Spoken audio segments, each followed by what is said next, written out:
आप सभी को नवरात्रों की बहुत बहुत शुभकामनाएं। नए संवत्सर की भी बहुत बधाई। आज हम भगवत गीता के अगले श्लोक की ओर बढ़ेंगे।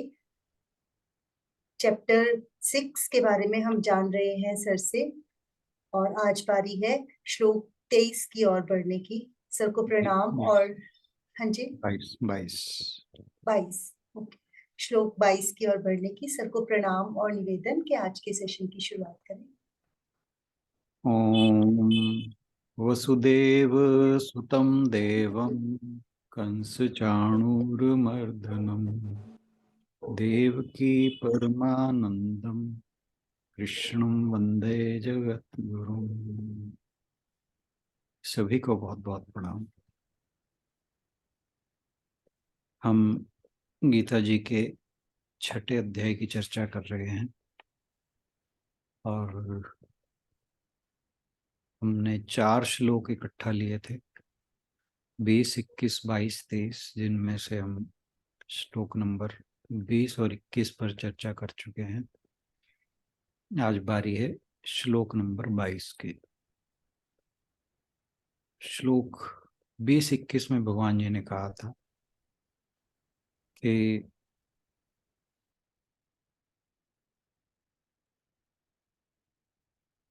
योग के अभ्यास से जिसका चित्त निरुद्ध होकर उपराम हो जाता है, तो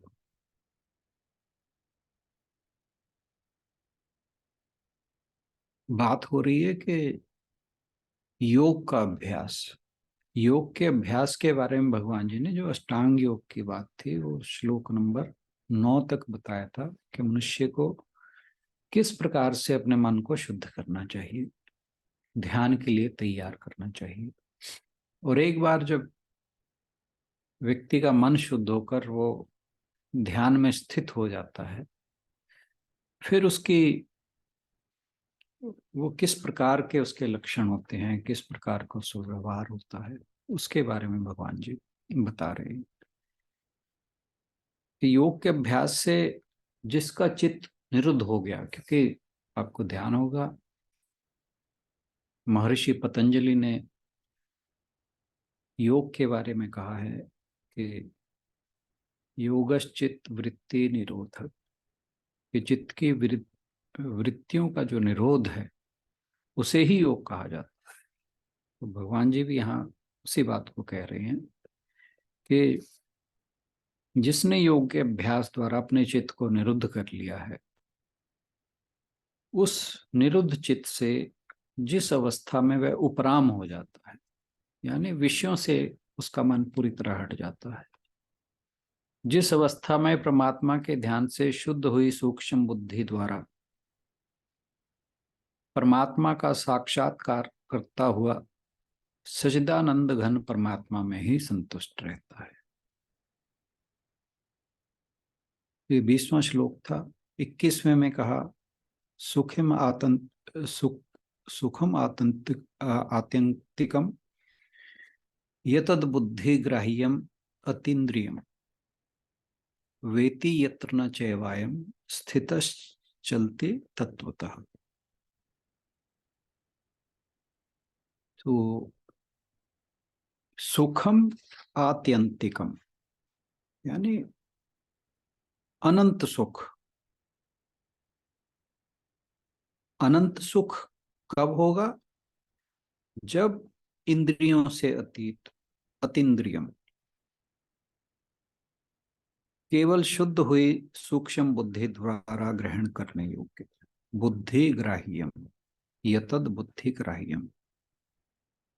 तो इंद्रियों से परे सूक्ष्म बुद्धि द्वारा ग्रहण करने योग्य जो अत्यंत सुख है, उसको जिस अवस्था में अनुभव करता है और जिस अवस्था में स्थित यह योगी परमात्मा के स्वरूप से विचलित होता ही नहीं। वेति यत्र न चैवायम स्थितश्चलते तत्वतः, यानी उसकी जो स्थिति है वो चलायमान नहीं होती, विचलित नहीं होती। अब इससे आगे जो आज का श्लोक है 22वां, उसमें भगवान जी कहते हैं यम लब्ध्वा चापरम लाभम मन्यते नाधिकम ततः यस्मिन स्थितो न दुखेन गुणापि विचाल्यते। यम लब्ध्वा, जिसे प्राप्त करके, यानी इसे प्राप्त करके परमात्मा, परमात्मा की प्राप्ति रूप जिस लाभ को प्राप्त करके उससे अधिक कुछ भी लाभ नहीं मांगता। मन्यते नाधिकम ततः यम लब्ध्वा चापरम लाभम मन्यते नाधिकम ततः, उससे अधिक किसी और को नहीं मानता, उस लाभ से अधिक किसी और लाभ को नहीं मानता। परमात्म प्राप्ति रूप जिस अवस्था में स्थित योगी बड़े भारी दुख से भी चलायमान नहीं होता। ये जो दुखेन गुणापि विचाल्यते, कि जितना मर्जी बड़ा दुख आ जाए, उस स्थिति से जो योगी है वो कभी विचलित नहीं होता। तो ये स्थिति ऐसी बताई गई है, अपने स्वरूप में स्थित होना, ध्यान में समाधिस्थ होना, कि संसार की कोई भी उपलब्धि उसका मुकाबला नहीं कर सकती। क्योंकि संसार की कोई भी उपलब्धि आज तक किसी भी व्यक्ति को तृप्त नहीं कर पाई। एक व्यक्ति, मान लीजिए, बहुत ही गरीब है, वो मेहनत करता है अमीर बनने के लिए, बहुत अमीर हो जाता है, लेकिन अपने से जब अमीर को देखता है तो उसमें फिर असंतोष पैदा होता है। यानी कोई भी उपलब्धि मनुष्य को संतुष्ट नहीं कर पाती। क्यों? उसकी तुलना में उससे बड़ा व्यक्ति संसार में हमेशा मौजूद रहता है। यानी हमारे अंदर सांसारिक उपलब्धियों के चलते अपूर्णता की भावना बनी रहती है। ऐसा कभी भी कोई क्षण नहीं आता जब हम कहें कि हाँ, अब मैं पूर्णता को प्राप्त हो गया हूं, अब मेरे जीवन का लक्ष्य पूरा हो गया है। लेकिन भगवान श्री कृष्ण कहते हैं कि ध्यान की अवस्था ऐसी है जिसमें मनुष्य को चिरस्थायी आनंद की प्राप्ति होती है, और जिसकी तुलना किसी भी सांसारिक आनंद के नहीं की जाती, आनंद के सामने नहीं की जा सकती। आत्म योग हो जाने पर, आत्म साक्षात्कार हो जाने पर जो अलौकिक आनंद मिलता है, उसका वाणी से वर्णन नहीं किया जा सकता। इस आनंद से परे कोई आनंद नहीं है। एक बार महर्षि नारद ने सनत कुमार जी से पूछा कि परम सुख क्या है। सनत कुमार जी ने कहा कि ब्रह्म सुख ही परम सुख है, और इस सुख के आगे सभी सुख गौण हैं।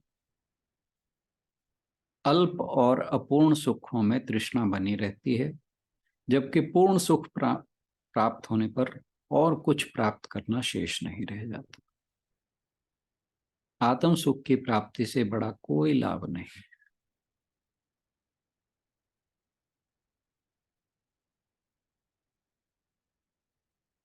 आत्म सुख के लाभ हो जाने पर जो विषय वासनाओं वाले सुख हैं वो सब फीके पड़ जाते हैं। जैसे अमृत फल को पाकर कोई विष फल को कौन खाना चाहेगा।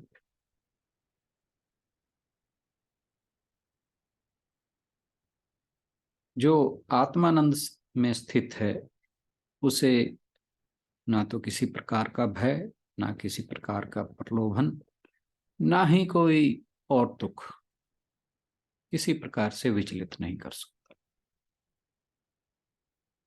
कोई व्याधि, असमर्थता, संशय, प्रमाद, आलस्य, तृष्णा, ये जितने भी बाधाएं हैं, इन सब को लांघकर जो आत्मानंद में स्थित हो जाता है, वह फिर किसी किसी प्रकार के दुख से परे चला जाता है और उस परमानंद में पहुंच जाता है। आपको ध्यान होगा कि भक्त प्रहलाद जो थे, उनको ना जाने हिरण्यकश्यप ने कितने कष्ट दिए, लेकिन उन्होंने कष्टों को कष्ट नहीं माना। जितने भी कष्ट थे उनको परम तत्व से ना हिला सके। इसी प्रकार जो ध्रुव थे, भक्त ध्रुव, उनको भी ना जाने कितने कष्टों का सामना करना पड़ा, लेकिन परम तत्व को उन्होंने भी नहीं छोड़ा। मीराबाई की कितनी कहानियां प्रसिद्ध हैं।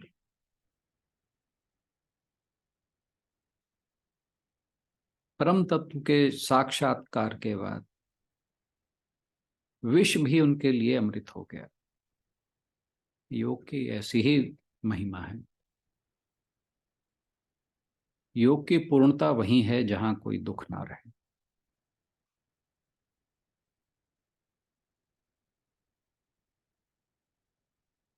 जब व्यक्ति आत्म आनंद में स्थित हो जाता है, फिर भयंकर दुख के आक्रमण भी उसे विचलित नहीं कर पाते। कभी कभी तो दुख अंतर ज्योति को सुरक्षित करने में सहायक होते हैं। जैसे किसी ज्योति को अगर किसी शीशे के चिमनी से ढक दिया जाए तो वो और प्रकाशित हो जाती है। ऐसे ही कई बार जो दुख हैं वो अंतर ज्योति को और प्रकाशित कर देते हैं। तो यहाँ पर इस श्लोक में हमें समाधि की एक और परिभाषा देखने को मिलती है। वो है आध्यांतिक लाभ, उच्चतम लाभ, जिसके लिए यहाँ कहा गया है यम लब्ध्वा चा परम लाभम। तो ऐसा लाभ जिसके आगे सभी लाभ नगण्य हैं, गौण हैं, तुच्छ हैं।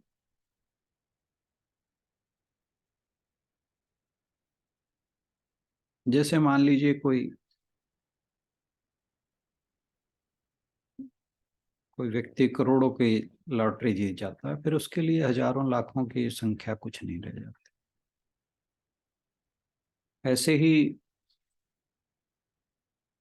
योग में स्थित व्यक्ति के लिए जो परमात्म प्राप्ति का आनंद है, वो अनंत है, अतुलनीय है, क्योंकि उससे बढ़कर कुछ भी नहीं है।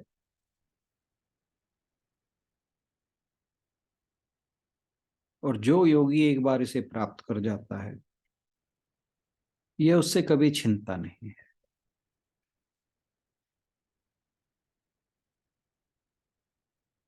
भोजन करते समय जो हम खाते हैं,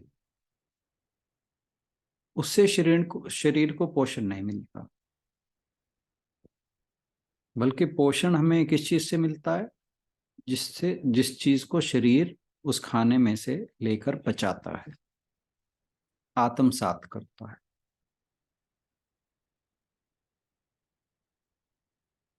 जिन लोगों को पाचन अच्छा नहीं होता, आप जानते हैं, उन्हें कुपोषण की समस्या रहती है। इसी प्रकार यदि मन ज्ञान को ना पचा पाए, तो ऐसा व्यक्ति आध्यात्मिक रूप से कुपोषित रह जाता है।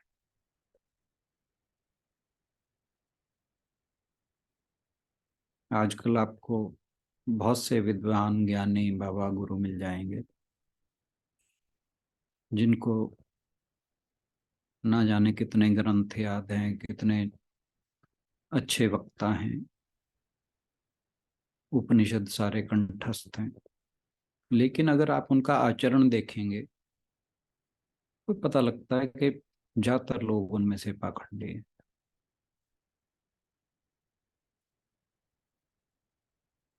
तो जो हम ज्ञान की बातें सुनते पढ़ते हैं, तो अगर उन्हें आत्मसात नहीं करते, यानी श्रवण मनन के बाद निधि ध्यासन बहुत आवश्यक है। केवल पढ़ने सुनने से हम सोचे कि हमारा आध्यात्मिक स्तर ऊंचा उठ गया है, तो ये गलत है। क्योंकि यह महत्वपूर्ण नहीं कि हमने कितने शास्त्र पढ़े हैं, महत्वपूर्ण यह है कि हमने उनमें से कितनों से शिक्षा ग्रहण करके आत्मसात की है, उसको हम जी रहे हैं, उस शिक्षा को जी रहे हैं।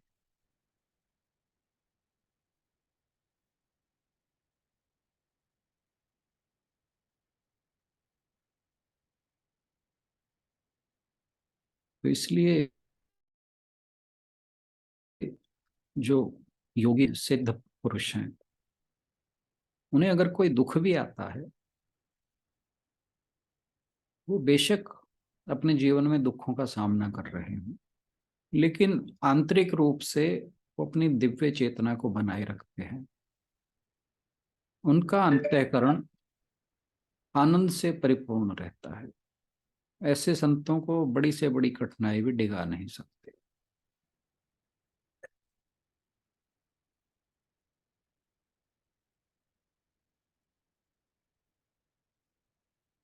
इसमें एक छोटी सी कहानी ऋषि मांडव्य की है।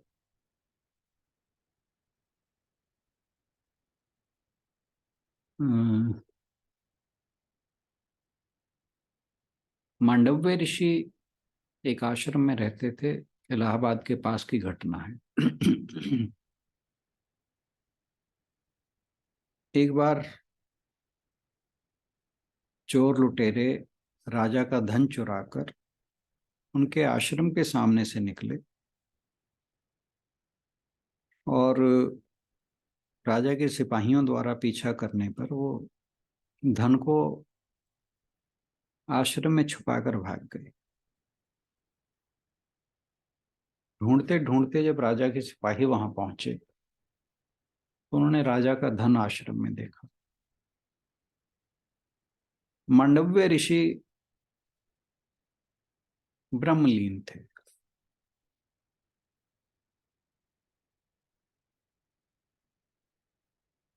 उन्हें इस बात का कोई भान नहीं था कि चोर लुटेरे वहां पर धन छोड़ कर गए हैं,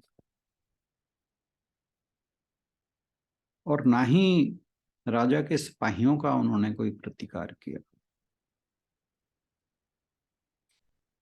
राजा के सिपाही ऋषि मांडव्य को धन सहित राजा के सामने प्रस्तुत करते हैं, लेकिन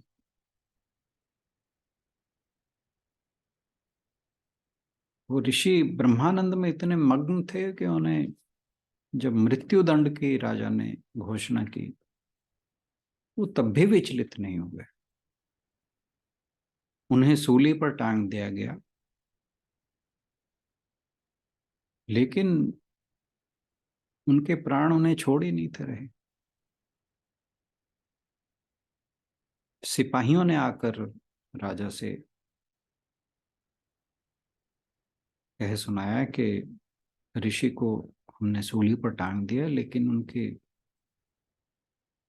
शरीर से प्राण नहीं जा रहे। राजा को अपनी गलती का एहसास हुआ, वो जाकर माफी मांगने गया।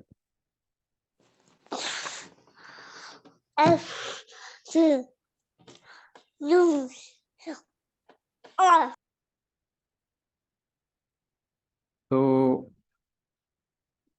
आज आप रिव्यू से सर ABCD सीख लेते हैं। बाबू ऑन किया हुआ है आपने, गंदी बात। तो राजा जो है वो ऋषि मांडव्य के पास पहुंचकर अपनी गलती के लिए माफी मांगी, परंतु ऋषि ने माफ नहीं किया। वो कहते कि नहीं, मैं यमराज के पास जाऊंगा। तो यानी ब्रह्मानंद में स्थित व्यक्ति जो है वो विचलित नहीं होता। हालांकि कहानी थोड़ी और लंबी है, मैं उसे ज्यादा ले जाना नहीं चाहता। छोटी सी बता देता हूँ बात कि यही मांडव्य ऋषि फिर यमराज को श्राप देते हैं कि तुमने मेरे साथ गलत होने दिया, और यमराज को मानव जन्म लेने के लिए श्राप करते हैं। और फिर यमराज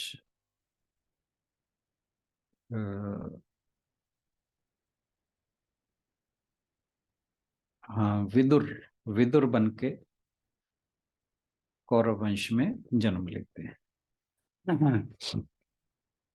ये कहानी थी उनकी। तो जो ब्रह्म ज्ञानी है वो ब्रह्मानंद में इतना डूबा रहता है कि उसे किसी कष्ट का कोई ज्ञान नहीं रहता। विश्व की कोई शक्ति उसे उस दशा से नहीं हटा सकती।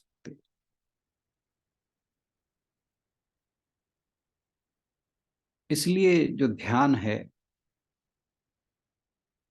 वो हमें भविष्य के किसी भी सुख से, किसी भी दुख से मुक्त करता है, और वर्तमान के जितने भी भारी से भारी दुख हैं उनके प्रभाव से बचाता है। तो यानी ये हमें, वो कहते हैं ना, बेस्ट ऑफ बोथ वर्ल्ड्स, ये वो देता है। तो आज के लिए इतना ही। बहुत बहुत धन्यवाद।